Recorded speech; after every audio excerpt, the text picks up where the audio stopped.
Jeudi 8 juin 2023, Le sceau de Dieu et la marque de la bête. nous vous accueillons de nouveau sur votre chaîne L'Aventure dans la Parole. Êtes-vous de bonne humeur aujourd'hui ou bien découragé? Êtes-vous fatigué ou bien d'attaque pour cette journée? Nous souhaitons que le temps que vous passerez avec nous sur votre chaîne L'Aventure dans la Parole vous soit bénéfique et que quelle que soit votre humeur en ce jour, que le Saint-Esprit vous accorde paix, joie et réconfort en cette journée.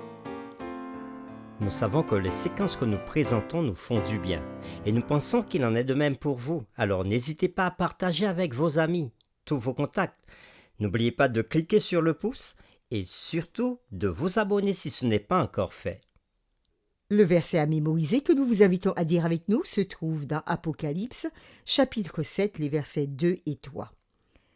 Et je vis un autre ange qui montait du côté du soleil levant et qui tenait le sceau du Dieu vivant. Il cria d'une voix forte aux 4 anges à qui il avait été donné de faire du mal à la terre et à la mer. Et il dit : Ne faites point de mal à la terre, ni à la mer, ni aux arbres, jusqu'à ce que nous ayons marqué du sceau le front des serviteurs de notre Dieu. dans les grands moments de détresse, qu'est-ce qui a permis à Jésus et aux croyants d'en sortir victorieux? Qu'est-ce que la marque de la bête? Et quelle différence y a-t-il entre ceux qui la reçoivent et ceux qui suivent l'agneau? Par la foi, nous marcherons. Par la foi, nous triomphons. Par la foi, mon Rédempteur me rendra plus que vainqueur. Les réflexions de cette semaine nous aident encore à répondre à ces questions. Et aujourd'hui, nous le ferons avec la séquence Jésus, notre seul médiateur. Encore dans nos précédentes séquences. Nous avons lu en entier Apocalypse chapitre 13. Aujourd'hui, nous nous attarderons particulièrement sur les versets 4 et 5. Lisons donc Apocalypse chapitre 13, versets 4 et 5, et nous répondrons à la question suivante. Quel signe distinctif de la puissance de la bête découvrons-nous dans ces versets? Nous lisons. Et ils adorèrent le dragon, parce qu'il avait donné l'autorité à la bête. Ils adorèrent la bête en disant : Qui est semblable à la bête, et qui peut combattre contre elle? Et il lui fut donné une bouche qui proférait des paroles arrogantes et des blasphèmes. Et il lui fut donné le pouvoir d'agir pendant 42 mois. Après lecture de ce texte de Apocalypse chapitre 13 versets 4 et 5, répondons donc à la question « Quel signe distinctif de la puissance de la bête découvrons-nous dans ces versets ?» La bête d'Apocalypse 13 est une puissance religieuse apostate qui s'élève de la Rome païenne et se développe pour devenir un système d'adoration universel. Selon Apocalypse chapitre 13, le verset 5, il s'agit d'une puissance blasphématoire. Lisons à nouveau ce texte, Apocalypse 13, verset 5. Et il lui fut donné une bouche qui proférait des paroles arrogantes et des blasphèmes. Et il lui fut donné le pouvoir d'agir pendant 42 mois. Dans le Nouveau Testament, le blasphème est assimilé au fait de s'arroger les privilèges et prérogatives de Dieu comme son égal. Dans le Nouveau Testament, il y a plusieurs épisodes concernant Jésus. Lisons-les dans Luc chapitre 5, versets 18 à 26 et Jean chapitre 10, verset 33. Et nous répondrons à cette question. Quels sont les deux aspects du blasphème que ces versets identifient? Luc 5, versets 18 à 26.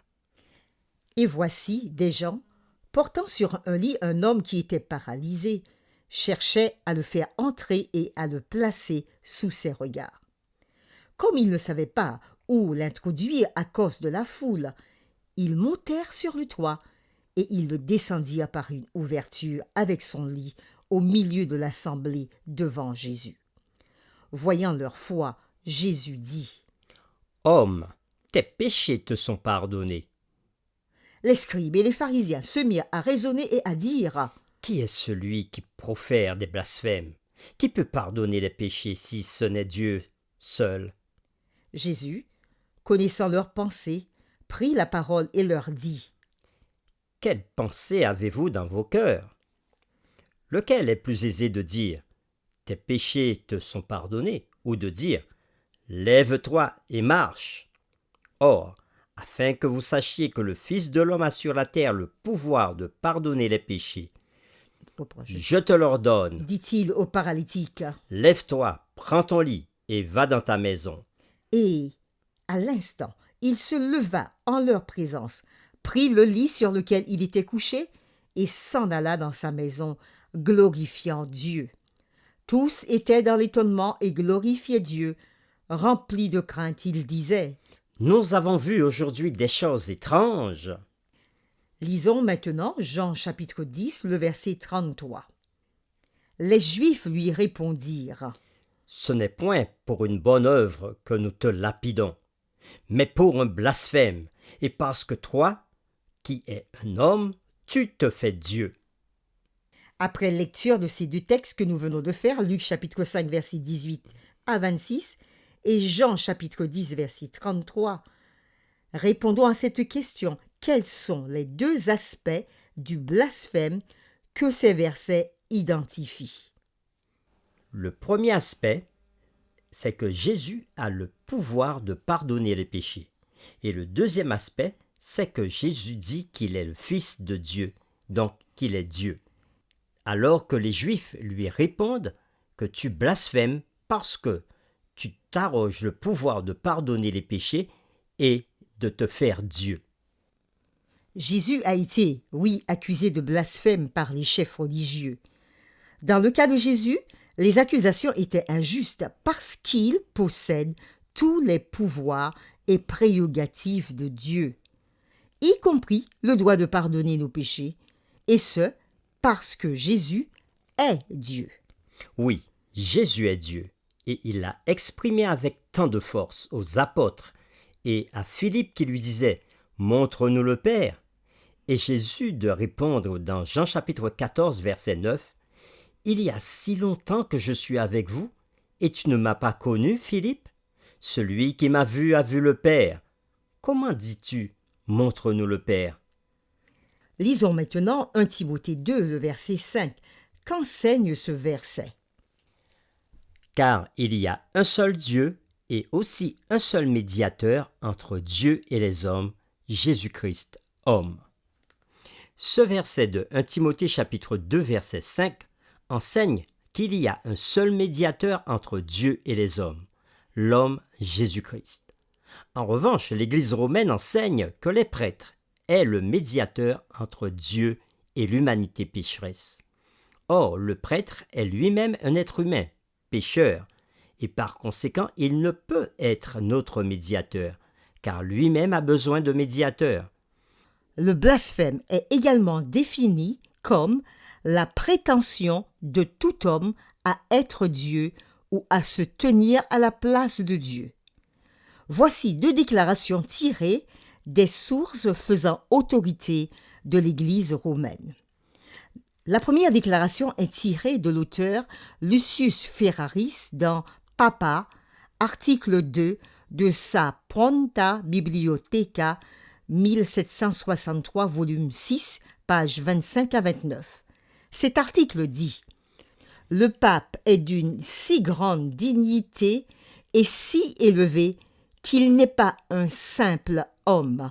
Il est, pour ainsi dire, Dieu sur terre. » La deuxième déclaration est tirée de The Great Encyclical Letters of Pope Leo XIII. New York, Bessinger, 1903, page 193. Dans cet article où le pape Léon XIII s'exprimait en ces termes, « Nous, les papes, tenons sur cette terre la place de Dieu Tout-Puissant. » Fin de citation. Ces affirmations deviennent encore plus pertinentes lorsque nous comprenons que le mot « anti », comme dans antichrist ne signifie pas toujours contre, mais peut aussi signifier à la place de. Ainsi, antichrist signifie également à la place de Christ. Voilà un blasphème. Pour terminer, réfléchissons personnellement à ces deux questions. Qui prend la place de Dieu dans vos vies? Ou y a-t-il quelqu'un d'autre que vous mettez à la place de Jésus pour intercéder pour vous auprès du Père?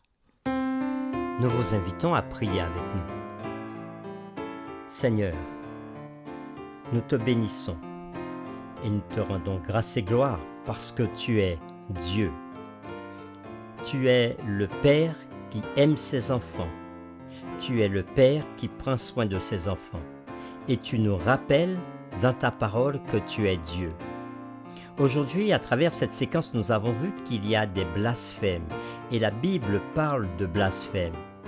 Et nous avons pu comprendre que tous ceux qui s'arrogent le pouvoir de pardonner les péchés des hommes ou encore de prendre ta place, de se faire Dieu, de se dire Dieu, toutes ces personnes blasphèment contre toi.